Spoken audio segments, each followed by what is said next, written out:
Yeah, this is gonna be long. I don't even know what I'm looking for here. Not advice, not sympathy. I just need to let it out. If anyone's still reading by the end, thanks. So I'm 32. My wife, well soon-to-be ex-wife, 32, and I have been together for almost 10 years. Married for 6. 2 kids, a 4-year-old son and a daughter who just turned 2. I thought we had the normal kind of life. Nothing fancy, but steady. Safe. Happy even. I work as a mechanical engineer. She's a freelance designer, mostly working from home since our daughter was born. We split chores, had date nights when we could, the usual stuff. Or so I thought. Enter my best friend, Kay, let's call him that. Known him since high school. We've been through everything together. Drunk nights, breakups, military service, best man at my wedding.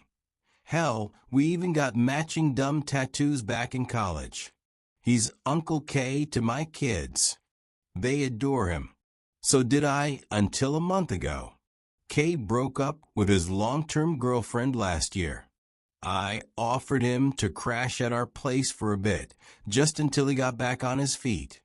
We had the space, and honestly, I wanted to help. He was depressed, drinking a little too much, and I couldn't let him fall apart. That decision will haunt me for the rest of my life. At first, it was fine. He helped out around the house, played with the kids, even cooked sometimes. But about 2 months in, I started noticing weird stuff. Like how Elle would dress up just to stay home. She'd laugh at his dumb jokes way too hard. They started watching shows together after the kids went to bed, without me. I chalked it up to paranoia. I mean, it's Kay. My brother. He'd never. Right? Things got colder between me and Elle. Sex slowed down to maybe once every few weeks. She always looked tired, too stressed, she said. Meanwhile, Kay was always around. Always helping. One night, I came home early from work. Elle was supposed to be at the store. Kay was home watching the kids. I walked in and didn't hear anything. No TV, no talking, just silence. I went upstairs to check on everyone. And I heard her, moaning. My stomach dropped. I froze. I wanted so badly for it to be a porn video, or her on the phone or something, anything. That wasn't what I knew deep down it was. I opened the door. And there they were. Half naked, tangled up, didn't even hear me at first. Elle screamed. Kay just stared at me. Didn't say a word. I didn't punch him. I wish I had, but I didn't. I just stood there like an idiot while my entire ing life collapsed in front of me. She started crying, saying she was confused, that it just happened, that they didn't plan it, that it was a one-time thing. Bullsh *T. You don't accidentally your husband's best friend in his house while your kids are downstairs. Later that night, I took my kids and left. I'm crashing at my brother's place now. I haven't spoken to Kay since. He tried texting once. Said he hated himself. I blocked him. Elle's trying to do damage control. Says she wants to fix things, go to therapy, rebuild. I'm numb. I look at my kids and feel this crushing grief. Because now I know I'll miss half their birthdays, half their Christmas mornings, half their goddamn lives. All because the 2 people I trusted most stabbed me in the back while I was busy trying to give them a safe home. So yeah, that's where I'm at. If you made it this far, thanks for listening. Update. It's been 3 weeks. And somehow, it feels like both 3 hours and 3 years. I'm still at my brother's. He cleared out his office and set up an air mattress for me and the kids. He's been amazing, honestly. More than I deserve. I haven't been eating much. Mostly just sitting up until 3 a.m. staring at the ceiling, feeling like AF ****ing idiot. Elle keeps texting me. Every day. Long walls of "I'm so sorry, you're the love of my life, I don't know why I did it," etc. She even emailed like this is a goddamn HR issue. She swears it was just once and that she never meant to hurt me. But here's the thing, when trust is shattered like that, the details stop mattering. Once you've seen the person you built your life with wrapped around your best friend in your bed, it's like your soul detaches. You don't feel anger.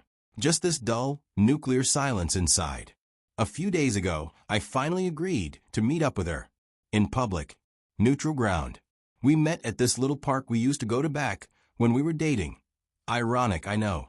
She looked like a ghost. No makeup. Baggy hoodie. Eyes swollen. She'd been crying.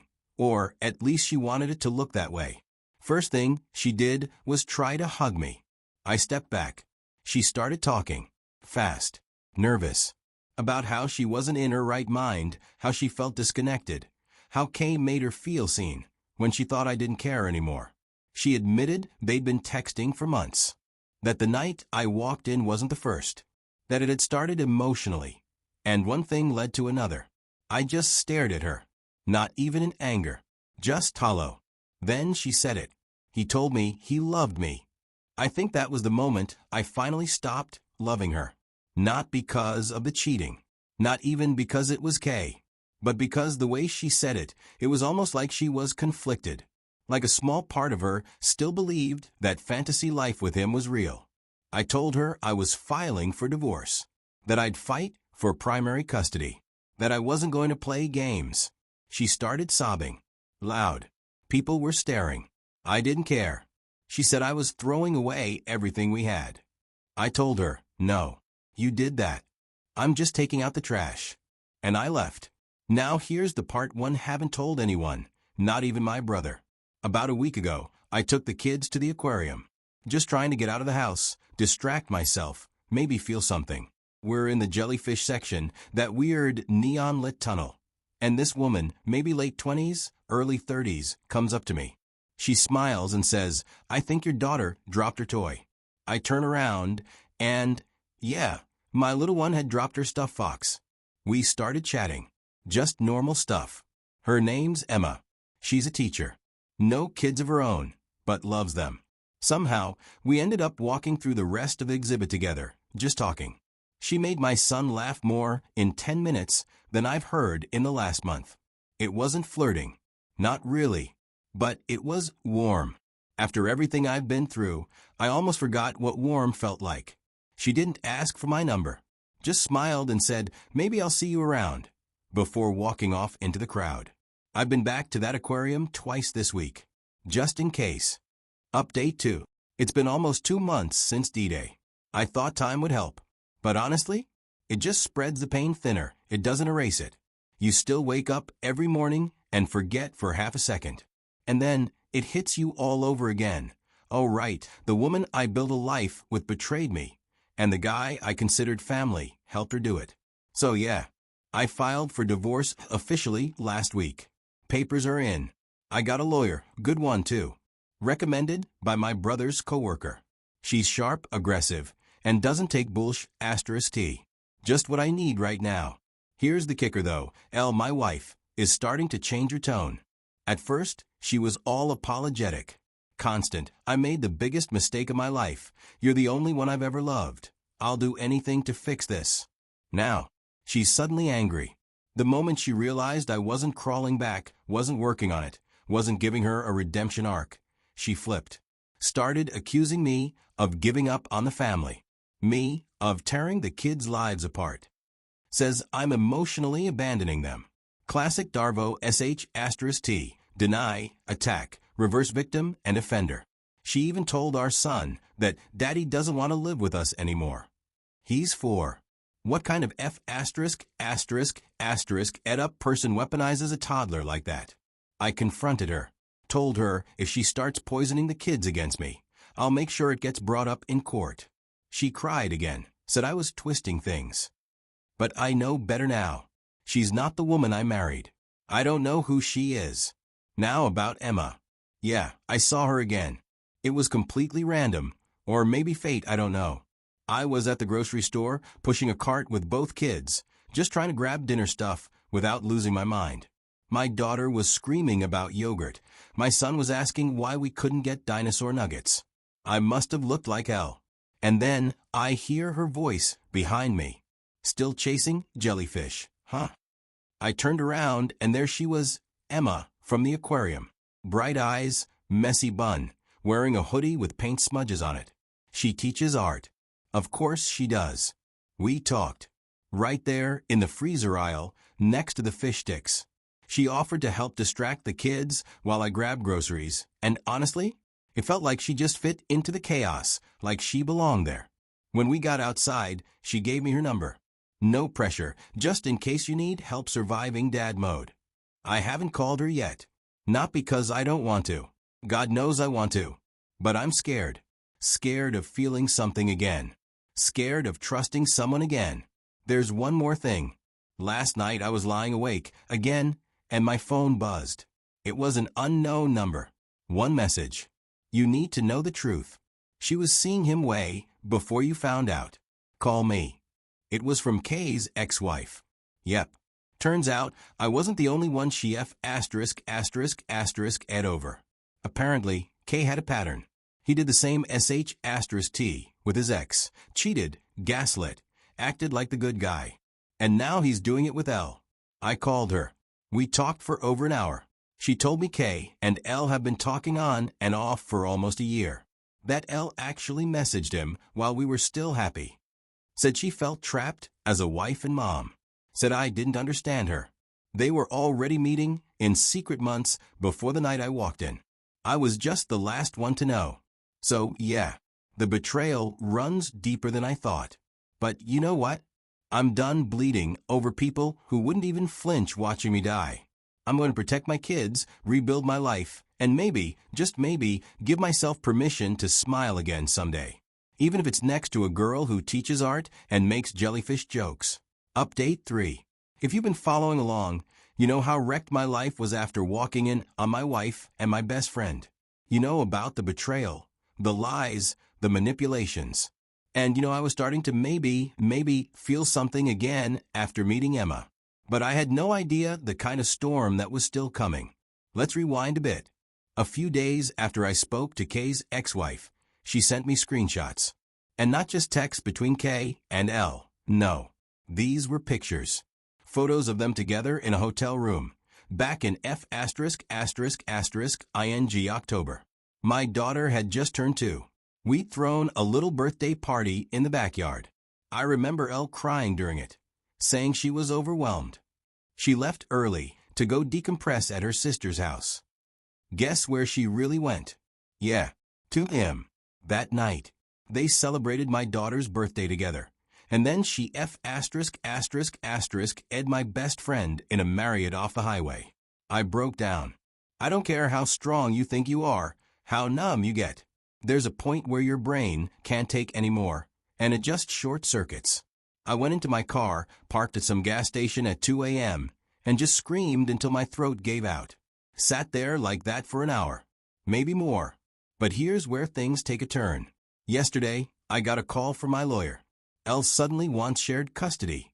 Immediately. No discussion, no mediation. Full legal pressure. Why? Because apparently she's pregnant. Yup. You read that right. She's saying she's 99% sure it's mine, says it happened before we separated. And she's not seeing Kay anymore. Bullsh**. The math doesn't add up. I looked the last time we had sex. I write everything down now.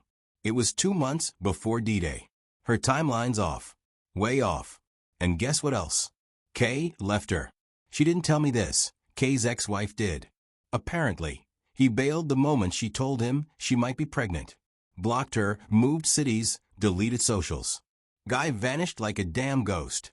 So now she's trying to fall back on me, the safe option. The loyal husband. The one she left in the rubble. And she thinks dangling a maybe baby is gonna work. I haven't confronted her yet. I'm still breathing, still strategizing. But here's the thing. I took a paternity test kit yesterday. Swabbed myself. Now I just need hers. I haven't told her. I'll wait until she's not expecting it, then get the sample. Because if that baby's not mine, she's losing everything. And if it is mine, we go to war. Meanwhile, Emma. She texted me again last night. Just, no pressure. But I'm still here. God. Part of me wants to fall into that warmth. Into her. But not yet. Not until I'm free of all this. First, I finish this fight. Then I decide if I even remember what love's supposed to feel like. Update 4. My wife says she's pregnant. My best friend vanished.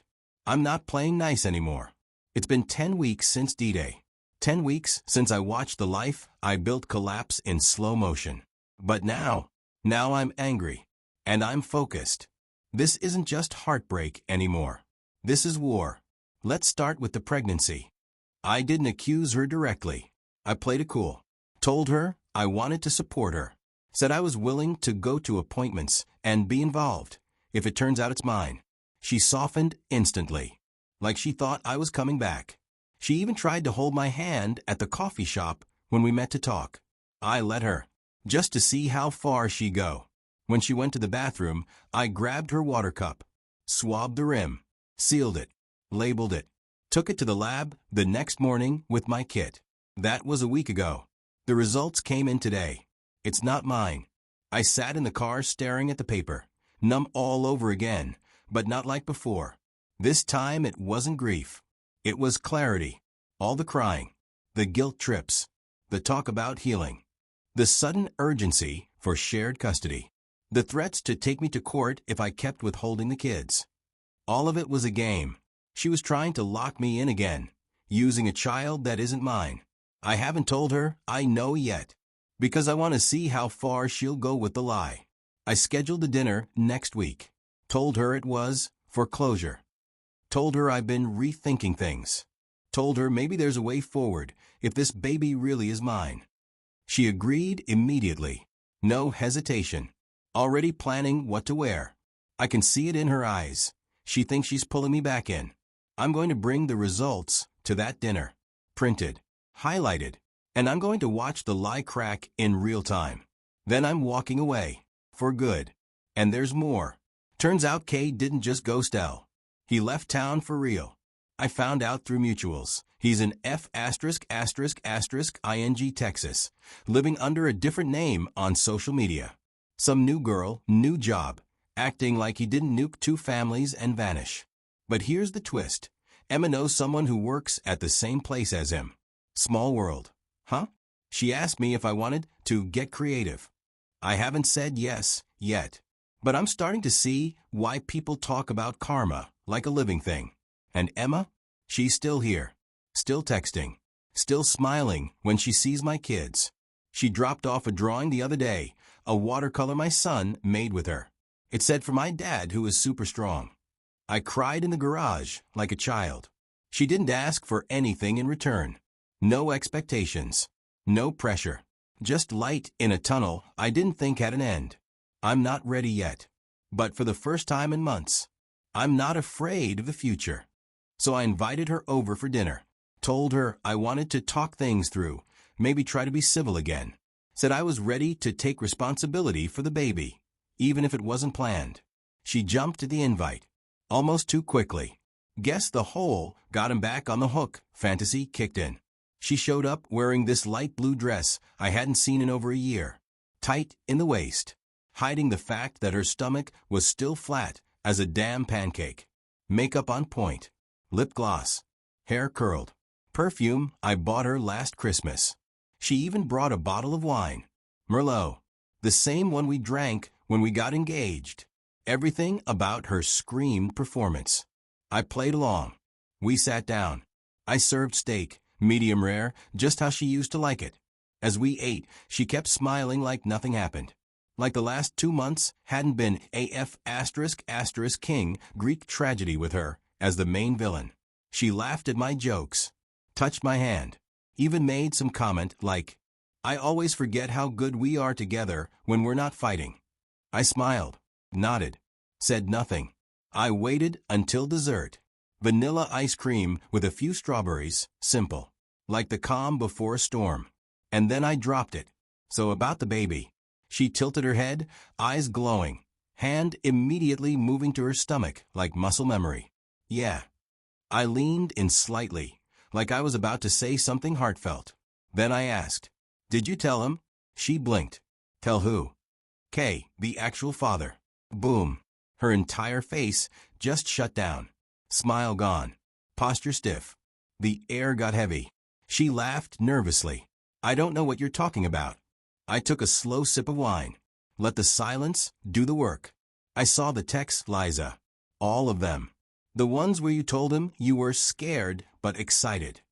The one where he asked if I suspected anything yet. The one where you called me a clueless ATM. Her mouth opened, then closed. Like she wanted to deny it, but her brain couldn't load the right script fast enough. Then she whispered, "You went through my phone?" Ah, there it was. The deflection. I nodded. "Yep. After you passed out drunk on the couch." I guess pregnancy fatigue doesn't usually come with tequila shots and Instagram thirst traps at 2 a.m. She stood up fast, chair screeching against the floor. "You had no right." "No right." I cut in, standing too. "No right to check if my wife was faking a pregnancy while banging my best friend." Her face flushed. Her lip started to tremble. "It wasn't like that. It wasn't supposed to happen like that. I didn't plan it." "But you kept doing it," I snapped. "You let it happen. Repeatedly. Lied to my face every day. Lied to our kids." She started crying, real tears this time. Or maybe she was just a great actress. She covered her face, turned away. I felt so lost, Alex. You were so distant, always working. Kay was just there." I laughed. Like full-on bitter laugh. The kind that sounds like something inside you finally broke. "Oh, yeah, he was there. Balls deep in my wife, while I was helping our daughter memorize spelling words." She didn't say anything. Just sniffled. Tried to pull herself together. Then she said the wildest F***ing thing. "I thought if I told you I was pregnant, you'd stay. I just needed to fix us." "Fix us?" I echoed. "You faked an entire human being to fix us." I walked to the kitchen counter and pulled out the paper I'd printed earlier.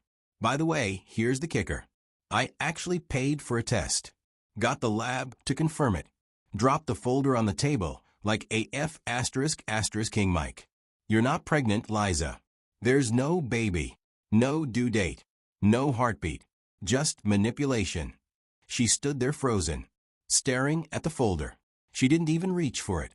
Just stood there like someone unplugged her soul. Finally, she whispered, "I didn't think you'd actually leave." "Yeah." I said. "Well, guess what? I already did. Weeks ago."